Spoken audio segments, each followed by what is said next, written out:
Hello everyone, welcome to Sri Ram's IAS YouTube channel. This is your mentor Arzu Kakkad. I hope you all are doing well. Things are fine at your place. इसी के साथ आज का session शुरू करते हैं जिसमें हम डिस्कस करेंगे ये articles that you can see in front of you. I'll give you a brief about what we will be doing today so that you have an understanding and you basically have an idea in your mind कि जो आप अपने 25-30 minutes आज दोगे उसमें हम क्या cover करेंगे. पहले तो हम बात करेंगे ग्लोबल जेंडर गैप रिपोर्ट के बारे में. ये रिपोर्ट हमने डिस्कस करी थी but it was just in a brief, जिसमें हमने इसको एक कॉन्टेक्स्ट में देखा था जब हमने बात करी थी विमेन की रिप्रेजेंटेशन की इन दी टुडेज कैबिनेट, ठीक है, council.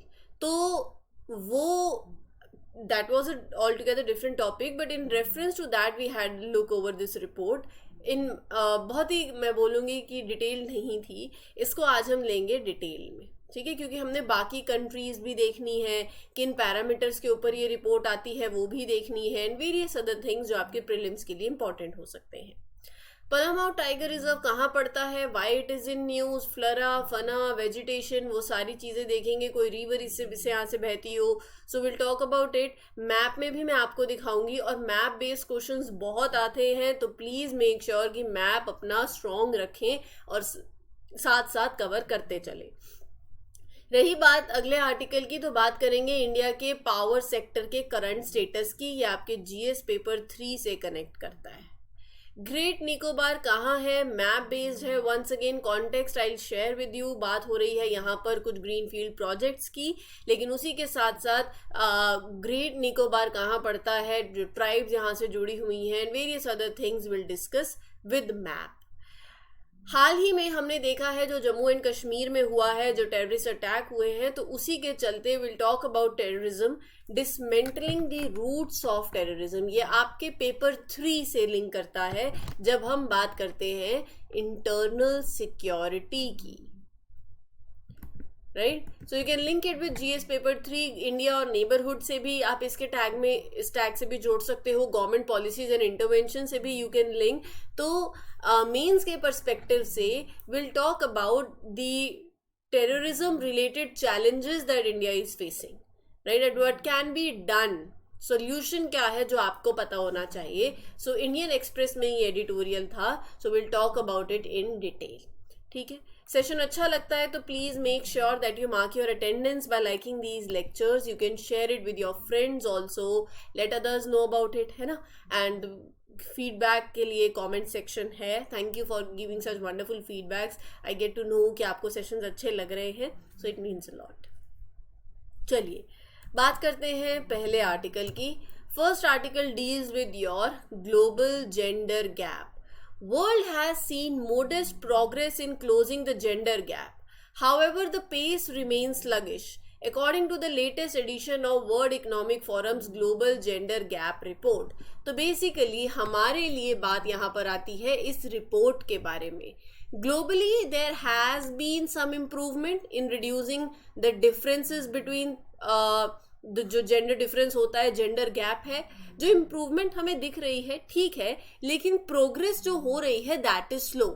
The progress that word is saying it is modest progress in closing the gender gap. Pace remains sluggish, right. तो ये जो ग्लोबल जेंडर गैप रिपोर्ट है ये पब्लिश होती है बाय वर्ल्ड इकोनॉमिक फोरम. तो ये ध्यान में रखिएगा, वर्ल्ड इकोनॉमिक फोरम के द्वारा पब्लिश होने वाली ये रिपोर्ट है. हर साल ये रिपोर्ट पब्लिश होती है. सो it is a annual index, और ये आप अपने मेंस में आंसर राइटिंग में कोट कर सकते हो, ठीक है जी. So it is an annual index design to measure gender equality. ये देखता है कि how equal men and women are in different aspects of life. So it measures gender equality. जो हम बात कर रहे हैं बेंचमार्क की, जो ये रिपोर्ट डिफरेंसेस चेक करता है, देखता है बिटवीन मेन एंड विमेन, वो 4 मेन एरियाज में देखे जाते हैं. वो 4 एरियाज कौन कौन से हैं? Economic participation and opportunity, right, कितना जॉब का चांसेस मिलता है, क्या इकोनॉमिक चांसेस होते हैं, कितना एजुकेशन को एक्सेस, एजुकेशन अटेनमेंट कितना मिलता है मेल्स को और फीमेल्स को. Health and survival, health and life expectancy देखी जाती है. And political empowerment, basically involvement in the politics and decision making is also one such parameter. ठीक है, तो it is released by world economic forum. तो ये आपको ध्यान में रखना है, वर्ल्ड इकोनॉमिक फोरम की ये रिपोर्ट है and it is the oldest report of its kind. It is tracking the progress of many countries since it started. तो 2006 से ये रिपोर्ट शुरू होगी थी, ठीक है, 2006 से। उसके बाद बात करते हैं ग्लोबल जेंडर गैप स्कोर की इन 2024। सो ओवरऑल अगर 2024 की रिपोर्ट की कुछ हाइलाइट्स देखें तो the global gender gap score in 2024 for all 146 countries stand at 5%, a 0.1 percentage point improvement on the last year. So basically ये बोल रहे हैं कि जो जेंडर गैप स्कोर है फॉर द 146 कंट्रीज जिसमें प्रोग्रेस देखी जाती है दैट इज 5%, मतलब पिछले साल के कंपैरिजन में एक छोटी इंप्रूवमेंट देखने को मिली है, दैट इज ऑफ 0.1%, राइट। और ये कह रहे हैं कि अगर इस रेट ऑफ प्रोग्रेस से चले तो हमें it will take 134 more years to achieve this complete gender equality world wide. तो हम बहुत धीरे चल रहे हैं। इंडिया की रैंक जो है, India has drop 2 places to 129th place. Iceland top पर है इन द रैंक और लगातार 15th कॉन्जिक्यूटिव ईयर से आइसलैंड जो है वो बेस्ट कंट्री रही है for gender equality. Top 10 countries के अंदर आता है Finland, Norway, New Zealand, Sweden and Germany, Spain, ये सारी टॉप 10 कंट्रीज के अंदर आती हैं। India with a population of over 1.4 billion, India close 61.4% of its gender gap. South Asia की बात करूं तो साउथ एशिया में इंडिया की रैंक है 5th।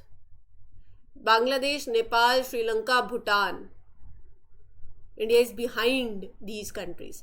पाकिस्तान की रैंक बिल्कुल लोएस्ट है, पाकिस्तान आता है लास्ट पे जब मैं साउथ एशिया की बात कर रही हूँ। Sudan is the lowest rank country, 146th rank.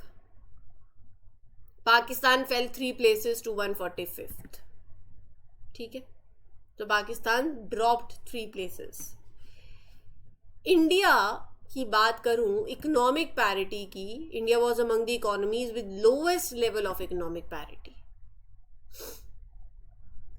Worst gender equality in terms of income you can say, along with Bangladesh, Sudan, Iran, Pakistan, Morocco. मतलब they have less than 30% gender parity in that earned income. India showed the best gender parity in terms of enrollment in secondary education. Education में अच्छा है। Political empowerment की बात करें तो India has ranked 65th globally on political empowerment of women. पिछले 50 सालों से India is 10th in the world for having female head of states. India की रैंक है 10th, ठीक है।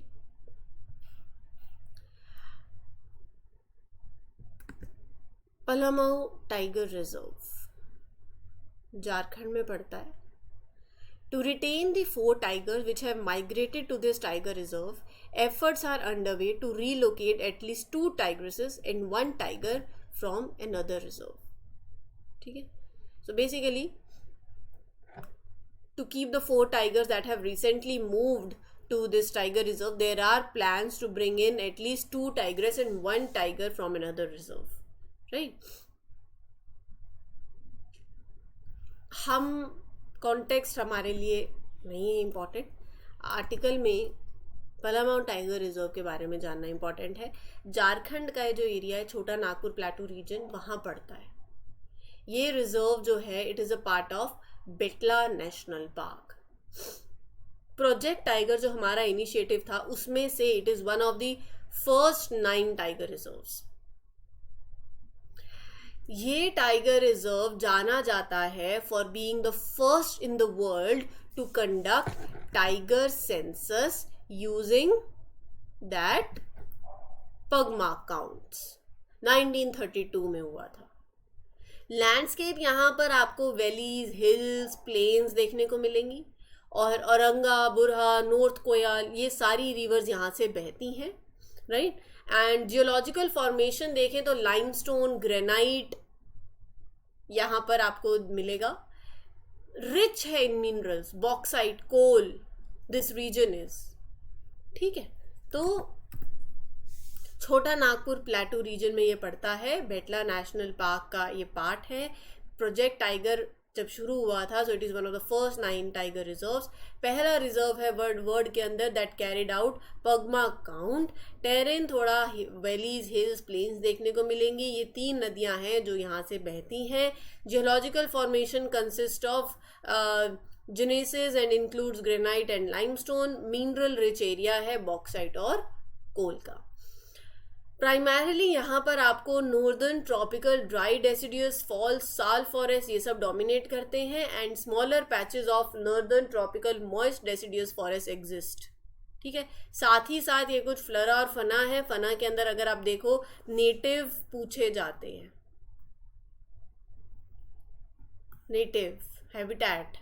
ठीक है, टाइगर, एलिफेंट, लेपर्ड, ये कुछ स्पीशीज आपको यहाँ पर देखने को मिलेंगी। जब भी कोई स्पीशीज के बारे में आ जाए ना कि it is native to that area और मेजरली फाउंड देयर, तो ये थोड़ा अब आपको ध्यान रखना चाहिए।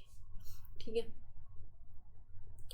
नीति आयोग एनर्जी डैशबोर्ड के हिसाब से इंडिया की coal fired power capacity increased from 205 gigawatt in financial year 20 to 218 basically 218 gigawatt in financial year 24। तो बेसिकली एक 6% का ग्रोथ देखने को मिला है। अगर आपको याद हो तो कुछ दिन पहले हमने कोल के बारे में बात करी थी जब ये आर्टिकल हमारे सामने आया था कि एक रिपोर्ट कह रही है कि 2014 में कंपनी ने लो ग्रेड कोल मंगाया और उसको हाई क्वालिटी का बोलकर बेचा to the public power generation company in Tamil Nadu. तब हमने कोल के बारे में बात करी थी। ठीक है, थोड़ा कनेक्ट करते रहा करो। रही बात इंडिया के पावर सेक्टर की,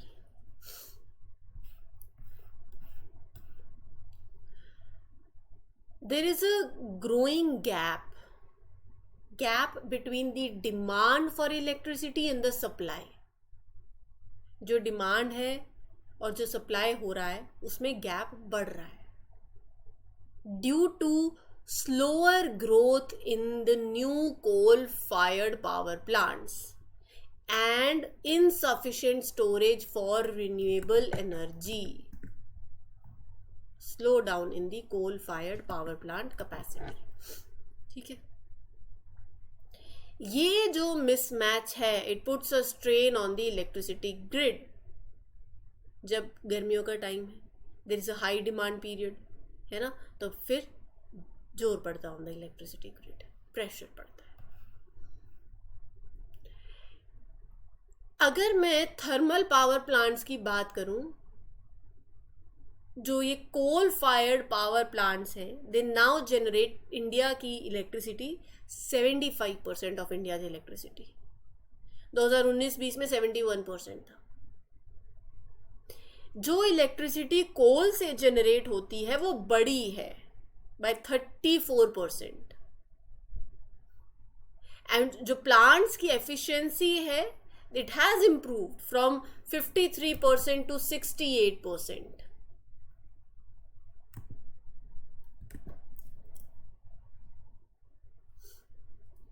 लेकिन जो न्यू थर्मल पावर कैपेसिटी है, मैं आपको रिन्यूएबल एनर्जी से पहले बात कर रही हूँ कुछ, कि जो हम बात कर रहे हैं न्यू थर्मल पावर कैपेसिटी की, the addition of this new thermal power capacity it has been below the government target.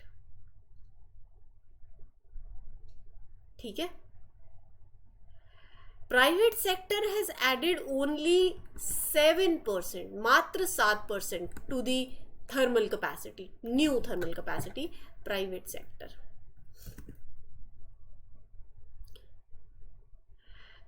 अगर मैं फ्यूचर प्लान्स की बात करूं, so there is a push to invest in new thermal power projects.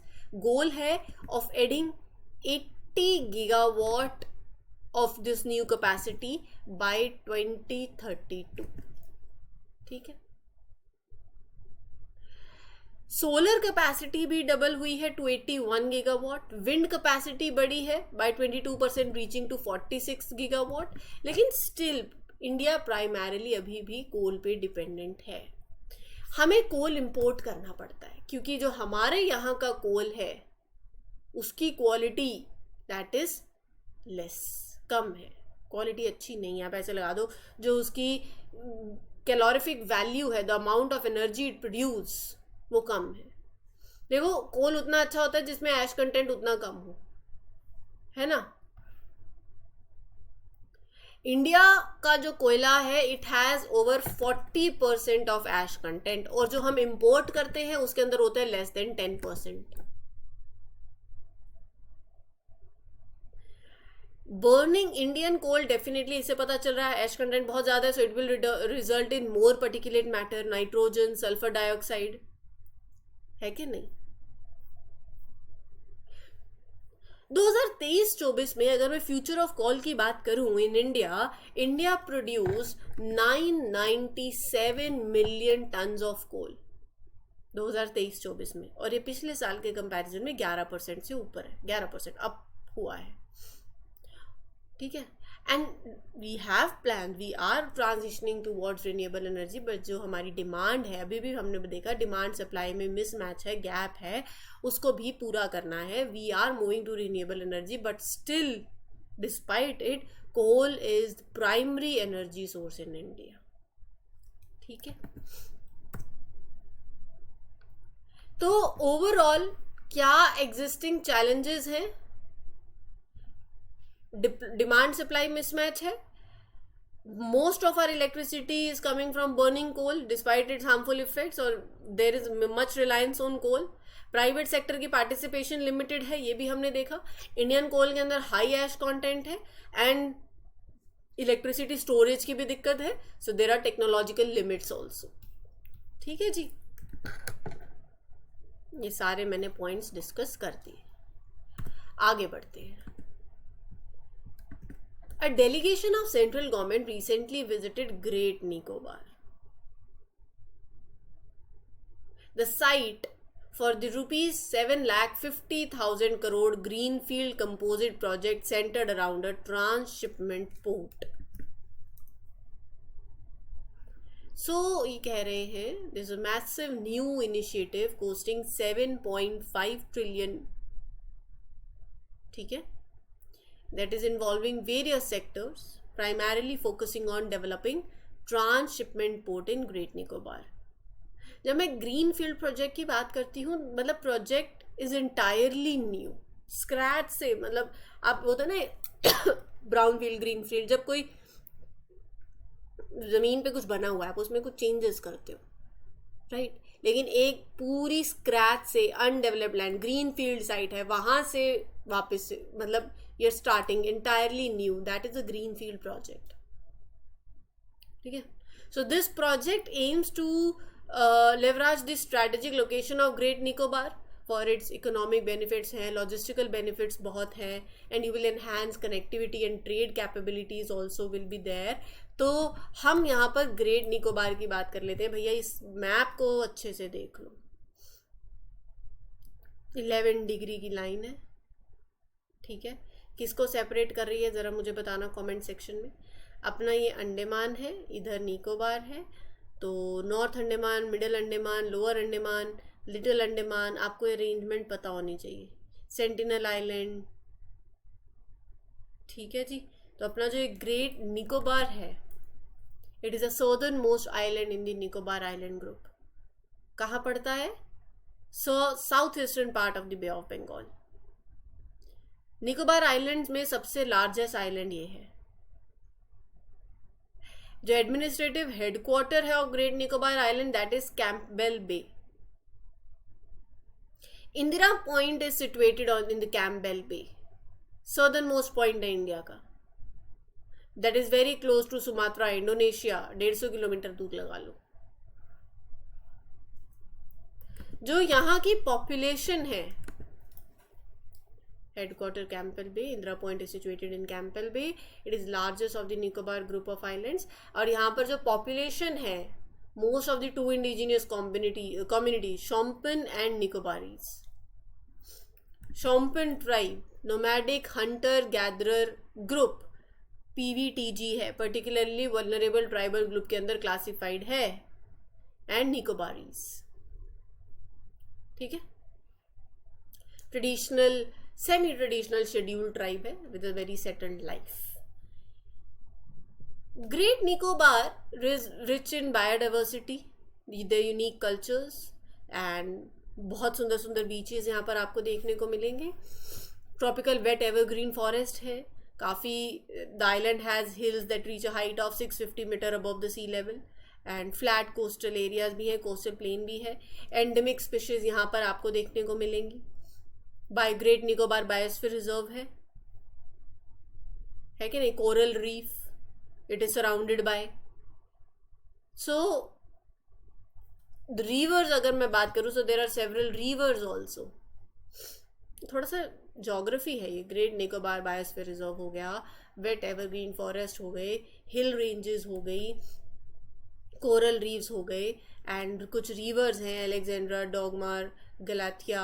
तो ये कुछ reverse हैं जो आप नाम याद कर सकते हो. ठीक है जी, चलते हैं हमारे आज के लास्ट आर्टिकल पे. Terror attack in Reasi underscores its fragility of a hard won peace in Jammu and Kashmir. GS paper 3 से भी आप इसको कनेक्ट कर सकते हो. ग्लोबल टेररिज्म की जब बात करते हैं, मैं आपको एक डिस्कशन के रूप में बता रही हूँ, पॉइंट्स आप नोट कर सकते हो, साथ साथ सुनने पे ध्यान देना. जब हम ग्लोबल टेररिज्म की बात करते हैं, what do you mean by that? Use of that violence, fear, targeted killings to achieve some of their political goals. बहुत efforts हैं to counter them, but still terrorism remains a significant challenge, जिसको चाहिए constant vigilance and adaptation from the international community also. India का stand हमेशा strong रहा है terrorism पे. हर platform पे जाके हमने इसकी बात करी है. We have a long history of dealing with terrorism, especially in regions like Jammu and Kashmir. ये जो रिसेंट इंसिडेंट हुआ है, attack on pilgrims in Reasi, it is highlighting this ongoing challenges and the fragile nature of peace in this reason.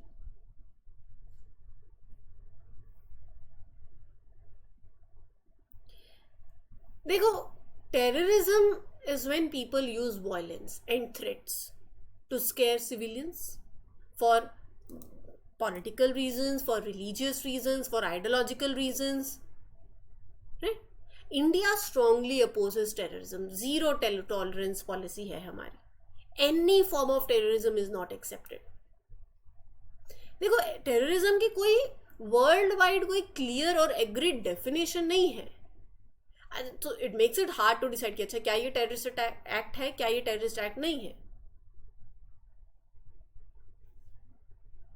ठीक है, India के अंदर कानून है, UAPA, unlawful activities prevention act है, नेशनल इन्वेस्टिगेशन एजेंसी एक्ट है, बहुत से इंस्टीट्यूशनल फ्रेमवर्क्स हैं. India uses these laws to stop terrorism, to protect people, to bring terrorist to justice. ठीक है, टू मेक श्योर कि terrorism doesn't threaten the country safety and stability. क्या है terrorism related challenges, उस पर बात करते हैं. Cross-border terrorism from neighboring countries like Pakistan. 2019 में there was a major attack in Pulwama.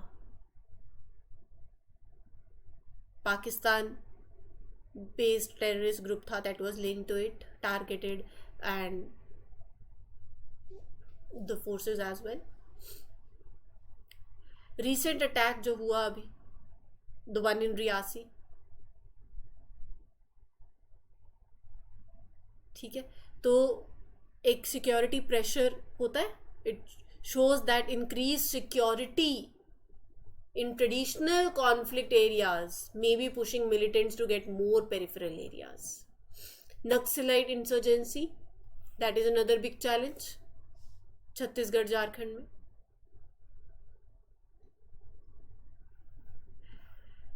So overall India has faced these separatist movements, militant activities in regions like North East हो गया, पंजाब हो गया. सिचुएशन जो जम्मू एंड कश्मीर की है, that there's a complexity in that. Pakistan based terrorist groups, Lashkar-e-Taiba, Jaish-e-Mohammed, they are supporting insurgency against India. There's a growing concern about radicalization, especially among young people, that are influenced by these extremist ideologies that are spread through online platforms or social media. February 2024 में national investigation agency ने 4 लोगों को arrest किया था that were linked to radicalizing youth for terrorist attacks.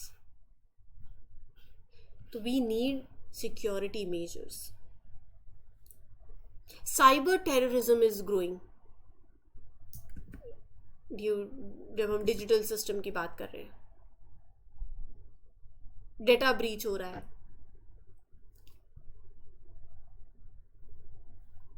Are you getting my point? India क्या कर सकता है? India can develop programs to help people who are starting to become radicalized. Focus on rehabilitation. Offer ways to help them change. Give them chances to go back into the society. We can do that. You think by your own, in general है. Not just punishment पे focus नहीं करें. Not just punishment, focus on rehabilitation also. Establish national counter terrorism database.